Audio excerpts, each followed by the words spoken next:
जय सच्चिदानंद।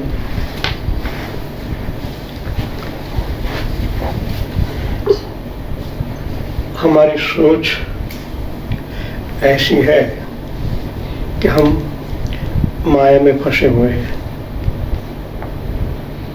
कौन बाहर निकालेगा, क्या होगा, कैसे होगा, कब होगा। मगर आप ये भी सोचो, हमारे साथ परमात्मा भी इसी नरक में हमारे साथ रह रहे हैं। इतना ही सत्य है। हमारे अंतःकरण में तो है। कभी गलत बोलते हैं, कभी अच्छा बोलते हैं, कभी क्या खा लेते हैं, कभी क्या पी लेते हैं। उनको भी वहां से होता है सब। उनको भी अच्छा बुरा तो लगता होगा ना, फिर भी हमारा साथ दे रहे हैं। ये बच्चा कब मेरे तरफ मुड़ेगा। हम उनको पीठ देकर खड़े हैं। वो अंदर है और हमारा ध्यान बाहर की ओर है। हम उन्हें पीठ दे खड़े हैं। कितने सालों से हमारा इंतजार कर रहे हैं, कब इनकी प्रज्ञा खिलेगी, कब मेरे को प्राप्त करेगा। मेरा ही पुत्र है, भगवान ने कहा है, और हम उनको निगलेक्ट कर रहे हैं। इतना संपूर्ण सत्य है। हमारे बच्चों के लिए हम कितना करते हैं, पढ़ाई लिखाई, रहना सहना, टोटली ध्यान देते हैं, और वही हमें वो दे रहा है। प्रकृति में कितने हमारे लिए सब फूल खिलते हैं, हमारे साथ ही प्रकृति चारों ओर खिल रही है। बनाई तो परमात्मा नहीं है, मगर हम माया में फंसे हुए हैं, उनको भूल गए हैं। परिमित हुए परमात्मा का जो अनुसंधान करता है, वह ही इस वामन में से बसे हुए विराट स्वरूप को प्राप्त करता है। इस समित स्वरूप को अनगत, प्राणगत और मानसगत मल स्पर्श नहीं कर पाते। अन्न, प्राण और मन द्वारा मनुष्य का चित्त मलिन होता है, जिसके कारण वह अपने शुक्र अर्थात उज्ज्वल और अमृत स्वरूप को भूल जाता है, और इन्हीं आवरणों के दूर हो जाने से परिच्छिन्न वस्तु में स्थित अपरिमित परमात्मा के दर्शन होते हैं। समित नाम में अपने देखा कि परमात्मा अत्यंत सूक्ष्म वस्तु में रहते हुए भी अपने विराट स्वरूप को च्युत नहीं होते। इसी प्रकार वे विश्वमय होते हुए भी विश्वातीत है। अणु सृष्टि हो या विराट सृष्टि हो या फिर परास्पर विश्वातीत स्वरूप हो, परमात्मा में किसी भी विवशता का उद्भव नहीं होता, इसलिए वे सम है।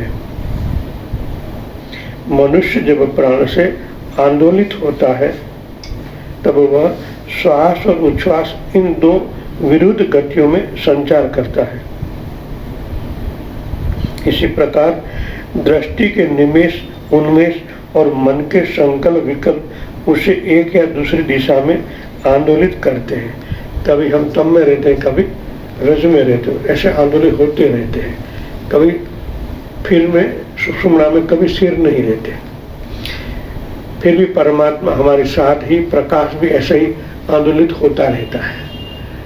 उनका स्वरूप भी हमारे साथ ही रहता है, परमानेंट। एक क्षण के लिए भी वो हमसे दूर नहीं होते, और होते तो हम न होते।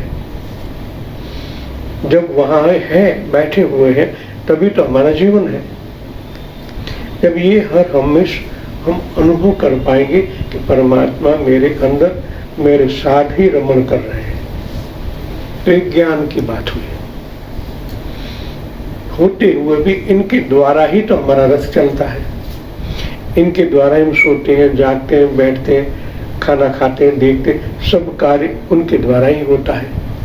फिर भी अज्ञानवश मन से करने से वो दब जाते हैं। एक क्षण के लिए 24 घंटा वो हमारा ध्यान रखता है। हम एक क्षण के लिए उनकी ओर मुड़ेंगे तो कितना आनंद होगा उनको भी। जब बेटा घर आता है तो माँ बाप को आनंद होता है, बेटा घर वापस आ गया, पूरे दिन कोई तकलीफ तो नहीं हुई, ऐसा पूछते हैं माँ बाप। तो थोड़ी चोट आती है तो कितने विचलित हो जाते हैं। तो ये तो परमानेंट हमारे साथ है, फिर भी हम उनको निगलेक्ट करते हैं, उनके देखते ही नहीं, थोड़ा ध्यान करने से आनंदित हो जाते हैं। तो ऐसी भावना करके भी हमें अंतर्मुख आधा घंटा 1 घंटा होना है।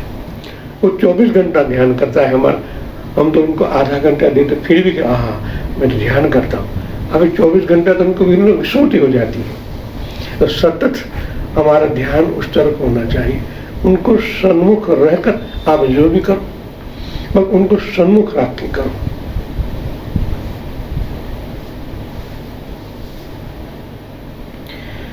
सामान्यतया वायु और वृत्ति के चक्र में फंसे हुए जीव को इनका अनुभव नहीं होता, किंतु स्वीकार और त्याग इन दोनों के मध्य बिंदु पर यदि चित्त ठहर सके तो उसे पल भर में भी शाश्वत का अनुभव हो जाता है। कैसे? वायु और वृत्ति, सांस और हमारा संकल्प विकल्प, वृत्ति हमारी इच्छा है, इन सब फंगोलाते जाते हैं तभी से कभी इस तरफ। इन दोनों के मध्य बिंदु यदि चित्त ठहर सके, हमारी मानसिकताएं वहां ठहर जाए। चित्त का, मन का भी संबंध है चित्त के साथ। 4 भाग है, मन, बुद्धि, चित्त और अहंकार, मन के ही स्वरूप है। जब चित्त के साथ बीच में ठहर जाए तो सारी दुविधाएं दूर हो जाती है। जब मनुष्य माया प्रेरित होकर घूमता है तब वह यंत्रारूढ़ होता है, किंतु जब वह इस अवस्था को प्राप्त करता है तब उसे योगारूढ़ कहा जाता है। अभी हम यंत्रवत ही चलते, जैसे हमारे अंतकरण से एक विचार आया, हम उसी तरह चलते, विचार आता है अंतकरण में गत जन्म का कर्म के हिसाब से, इसलिए यहाँ यंत्रारूढ़ का, यंत्र की तरह चलते रहते हैं, उसमें कोई बदलाव हम नहीं कर सकते, क्योंकि हमारे कर्म हमारे साथ है और कर्म करने की प्रेरणा अंदर वाला ही देता रहता है। किंतु जब वह अवस्था को प्राप्त करता है, अवस्था खुद की अवस्था, मैं कौन हूँ, तो जान जाता है, उस अवस्था को प्राप्त करता है, तब उसे योगारूढ़ कहा जाता है। और जैसा कि भगवान ने गीता में कहा, इनका कारण यह सम अवस्था है। वृत्तियों की स्थिरता को सम कहते हैं। हमारी आंतर जगत की सतत परिवर्तनशील वृत्तियां हैं, ये करूंगा, वो करूंगा, ये देखूंगा, उनको ध्यान करूंगा, ये हमारी वृत्तियां हैं। जब वो स्थिर हो जाती है तब उनको सम अवस्था कहते हैं। यह अंतिम सम अवस्था प्राप्त करने की प्रथम सीढ़ी है। जब प्राण की निष्पन्न अवस्था, प्राण की निष्पन्न, कोई स्पंदन नहीं है, अर्थात श्वास न तो अंदर और न बाहर, नेत्रों की निष्पलक अवस्था अर्थात दृष्टि न तो अंदर और न बाहर, चित्त की निर्विकल्प अवस्था अर्थात संकल्प विकल्प रहित मन, ऐसी सम अवस्था प्राप्त होती है। जब हम प्रगाढ़ ज्ञान में होते हैं तब ये अवस्था प्राप्त होती है। तब मन शांत होता है तो हमारा विचारों का आदान प्रदान भी बंद हो जाता है, इनके साथ प्राण की गति, श्वास की गति भी रुक जाती है।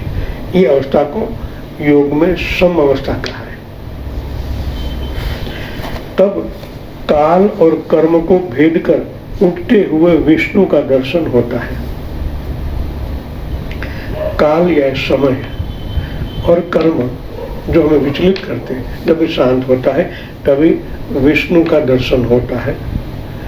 जब भेद और उपाधि रहित निर्मल चैतन्य को मनुष्य अपने अंतर में प्राप्त करता है तब उसे सहजावस्था कहा जाता है। ऐसे सम स्वरूप को प्राप्त करने वाले पुरुष के विषय में गोरखनाथ ने कहा। जब जैसा हम सुनते हैं तब खुद की अवस्था को देखते रहना है कि हम कहाँ तक पहुँचे, ये अवस्था हमने प्राप्त की है या नहीं, या अब तक प्राप्त करनी बाकी है।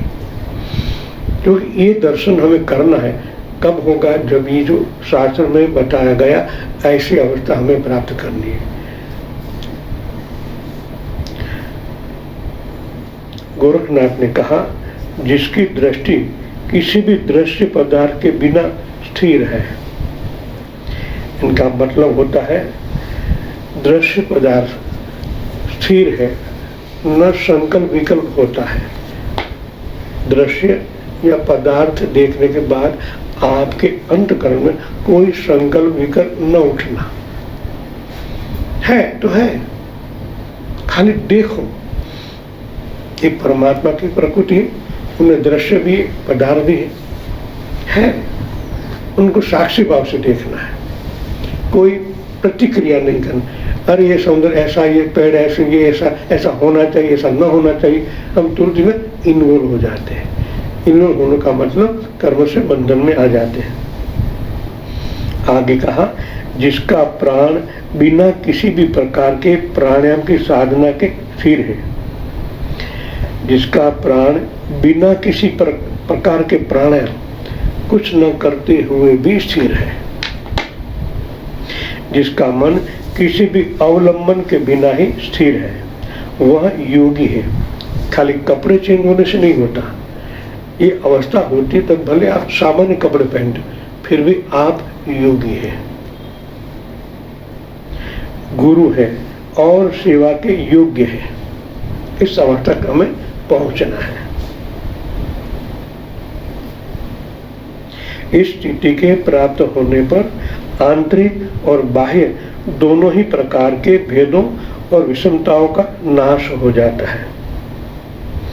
बन्नी प्रकार की जो हमारी आंतरिक में जो कर्म बंधन है वो भी नाश हो जाता है। तो प्रकाश पैदा होता है। जब अंधकर्म स्थिर होता है तो वहां सर्व कर्म जल जाते हैं। बाह्य जगत में जब ये अंदर और बाहर दोनों की ओर दृष्टा भाव से मीनिंग है प्राण देखने से, सम अवस्था जब आंखें कोई प्रत्याघात नहीं देती है तब मन शांत होता है, तो अंतर जगत का प्रकाश ही बाहर आता है, तो आपका ओरा भी अच्छा बनता है और ओरा से बाहर के उपद्रव भी शांत हो जाते हैं, तो आपको शांति का एहसास अनुभव होने लगता है। और ऐसे पुरुष के विषय में गीता में कहा गया है, समस्त में संभाव रखने वाला योगी भूत मात्र में स्वयं को और स्वयं में भूत मात्र को देखता है। बड़ी बात गीता में भगवान ने क्या कहा, समस्त में इस ब्रह्मांड में संभाव स्थिर प्रज्ञता योगी भूत मात्र पंचभूत महाभूत, भूत मात्र माने पंच महाभूत, महाभूत में स्वयं को और स्वयं को भूत मात्र में देखता है। पंचभूत बाह्य जगत में, आंतर जगत में भी पंचभूत ऐसा देखता है, ये है वही है, और स्वयं खुद को उसके अंदर देखता है और उनको अपने अंदर देखता है।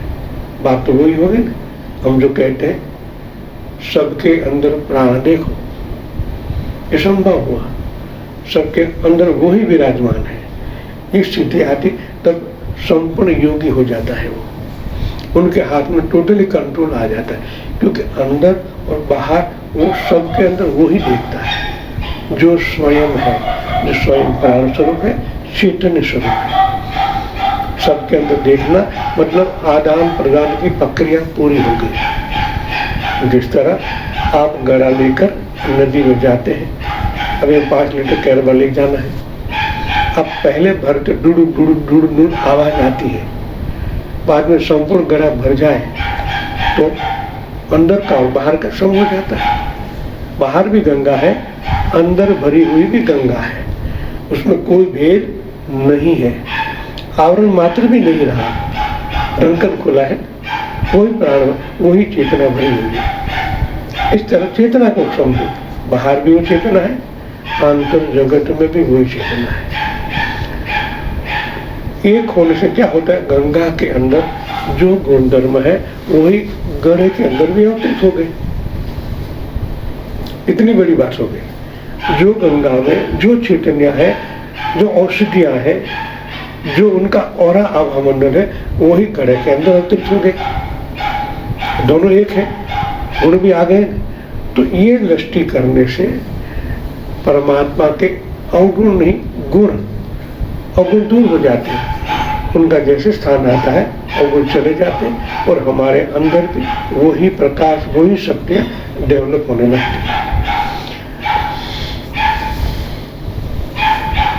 परमात्मा पूर्ण ज्ञान और शक्ति के भंडार है। स्वयं सत्य स्वरूप होने से वे सत संकल्प है। उनका संकल्प कभी निष्कल्प नहीं होता। परमात्मा का सत्य स्वरूप विश्व में रूप में प्रकट होता है। जिस विश्व नियम के अधीन होकर ये समस्त प्रवर्तित हो रहा है, वह यही ऋतु शक्ति है। भगवान का सुदर्शन चक्र इसी ऋतु का प्रतीक है। दुष्टों का दलन करने में और भक्तों को वरदान देने में सुदर्शनधारी परमात्मा अमूल्य शक्तिशाली है। तो गुणधर्म प्रकट होते हैं। परमात्मा के जो गुणधर्म है, दुष्टों को नाश करना, भक्तों को रक्षा करना, तो आपके अंदर भी वही शक्तियाँ हैं। मगर किस तरह रहती, हमारे अंदर कैसे रहती? गुण और गुण।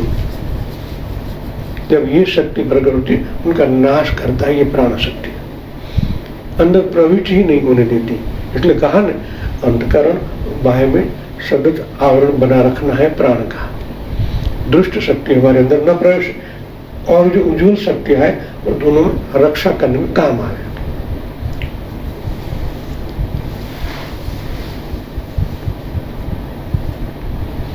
मनुष्य सत्य निष्ठा और ऋतु पालन से जितना दूर रहता है, उतना ही इस अमूल्य शक्ति से वंचित रह जाता है। ऐसे लोगों के विषय में भगवान ने गीता में कहा है, वृथा आशा, वृथा कर्म, वृथा ज्ञान वाले अज्ञानी जन मोह उत्पन्न करने वाली राक्षसी और आसुरी प्रकृति का वशीभूत होकर वो आचरण ऐसा ही करते हैं। वृथा आशा रखना, वृथा कर्म और वृथा ज्ञान, अज्ञानी जन मोहवश ऐसे राक्षसी आसुरी प्रकृति में वश में आकर सब कार्य करते हैं और उनके साथ एक होने से वैसे ही गुणधर्म उनके अंदर प्रविष्ट होते हैं। मस मैला हमारा अंतकरण हो जाता है, तो उसी तरह हमें लाभ दूर होता है, नुकसान ही होता है। राक्षसी प्रवृत्ति जब हमारे अंदर अवतरित होती है, वैसे ही कर्म होंगे, वैसे ही कर्म में भुगतने पड़ेंगे। तो हमें साक्षी भाव में रहना है। देखना भी इस तरह ही है कि करने वाला वो है, संकल्प करता भी वो है। आप संकल्प नहीं कर रहे हो, आपके अंदर प्राण है तभी संकल्प होता है। थोड़ा ही ज्ञान करेंगे, मन से नहीं, वो है तो संकल्प होते हैं, वो है तो मैं कार्य करता हूँ। जो भी है उनके आधार पर ही वो है तो हो रहा है। इसको मान लेने से अब कर्म बंधन विहीन हो जाते हैं और हमारा जीवन आनंदित हो जाता है। आनंद में ही रहते हैं। जय सच्चिदानंद।